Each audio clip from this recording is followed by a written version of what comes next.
William Goldman's 1985 novel Heat had the makings of a gritty crime thriller for the big screen, with its exploration of the moody life of a former mercenary turned bodyguard with a gambling addiction and a desire to flee Las Vegas. Goldman's novel was adapted twice, the 1986 thriller of the same name starring Burt Reynolds under the direction of Dick Richards, and the 2015 version, Wild Card, starring Jason Statham, from director Simon West. Reynolds and Statham share something in common. Both stars are world-renowned for their likable charm and ability to handle their own stunts. Yet, where Statham has enjoyed positive collaborations on his films, Reynolds' bruised ego in the latter half of his career often led to high-profile embarrassments. Neither adaptation of the Goldman novel enjoyed box office success. However, the Statham version would ultimately become the better take. Reynolds' Heat and Statham's Wild Card are narrowed down to the Goldman book's highlights. The Vegas bodyguard Nick the Mex Escalante, renamed Nick Wilde in the Statham version, gets hired by his prostitute friend Holly to get payback against young gangster Danny DeMarco and his thugs who viciously assaulted her. With special combat skills involving edged weapons, Nick succeeds in beating the thugs and allowing Holly to commit a cringeworthy act on DeMarco's family jewels. In the key subplots, Nick gets hired to toughen up a meek rich man, Cyrus, who becomes his unlikely companion. Additionally, Nick seeks to take his earnings from Holly's job to gamble at the blackjack table to raise enough money to flee to Venice. His luck runs out when he blows all the earnings on a single bet.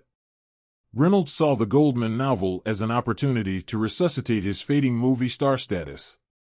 Recounting this period of his life in his memoir But Enough About Me, the megastar of the 70s had a string of box office disappointments by the early 80s and suffered a serious injury to his jaw on the set of City Heat co-starring Clint Eastwood.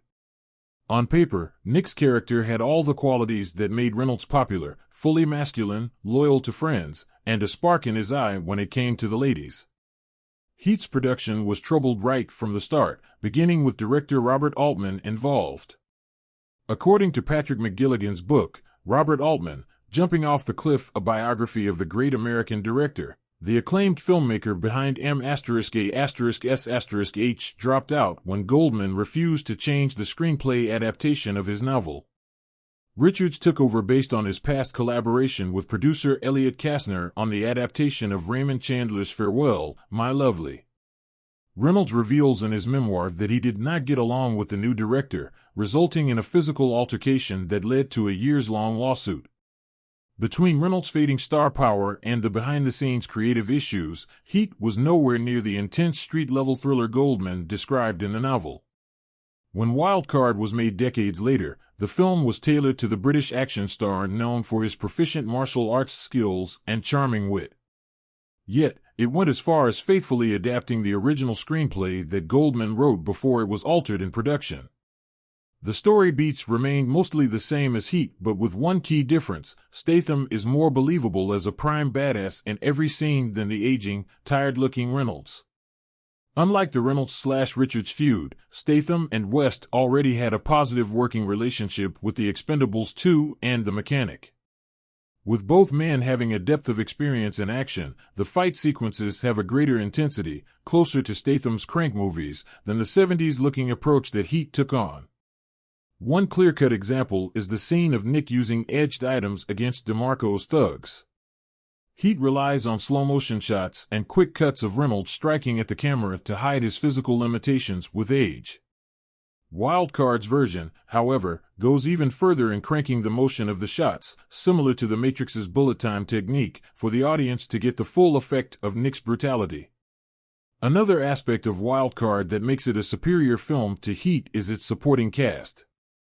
Statham has been fortunate enough to surround himself with A-list stars, whether it is The Expendables, Parker, or The Beekeeper. The performances in Wild Card shine with high-caliber talents breathing life into Goldman's street-level characters, including Michael Angarano as Cyrus and Milo Ventimiglia as DeMarco alongside Sofia Vergara, Jason Alexander, and Stanley Tucci. Heat enjoyed fine performances from Peter McNichol as Cyrus and Karen Young as Holly, but the rest of the cast appeared as if they were only there to collect a paycheck. Wildcard did not do strong enough business in theaters to warrant a new franchise for Statham, as Heat failed to stop Reynolds' box office slide. Yet, the differences in both film stars and the behind-the-scenes atmosphere made a huge difference in the overall quality. While Heat became an infamous chapter in Reynolds' long career, Statham's performance of Wildcard only added to his credibility as a legit modern-day action star.